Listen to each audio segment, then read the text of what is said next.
അപകട മരണത്തെപ്പറ്റി പഠനം നടത്തുമ്പോഴും സംസ്ഥാനത്ത് പൊതുനിരത്തുകളിൽ പൊലിയുന്നത് നിരവധി ജീവനുകളാണ്. 4 വർഷത്തിനിടെ 3 നാറ്റ്പാക് റിപ്പോർട്ടുകൾ നൽകിയിട്ടും ഒരു നടപടിയും റിപ്പോർട്ടിന്മേൽ ഉണ്ടായില്ല. ഇന്നലെ മാത്രം 7 ജീവനുകളാണ് സംസ്ഥാനത്ത് പൊലിഞ്ഞത്. പാലക്കാട് പനയമ്പാടം അപകടം നടന്നതിന് പിന്നാലെ അധികൃതരും പ്രതിക്കൂട്ടിലാവുകയാണ്. സംസ്ഥാനത്ത് അപകട സാധ്യതകൾ മുൻകൂട്ടി അറിയിച്ച് റിപ്പോർട്ടുകൾ നൽകിയിട്ടും നടപടികൾ ഇഴയുന്നു. അപകട മേഖലകളിൽ യാത്രാ സുരക്ഷ ഉറപ്പാക്കാൻ പഠനങ്ങൾ നടത്തുന്നതല്ലാതെ നടപടികളും സ്വീകരിക്കുന്നില്ല.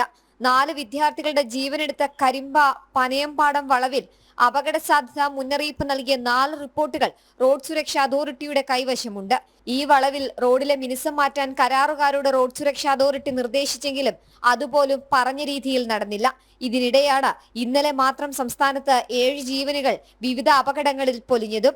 എറണാകുളത്തും കോഴിക്കോടും 2 വീതവും, തൃശൂർ, തിരുവനന്തപുരം, ആലപ്പുഴ ജില്ലകളിൽ 1 ജീവനും പൊതുനിരത്തിൽ നഷ്ടമായിട്ടുണ്ട്.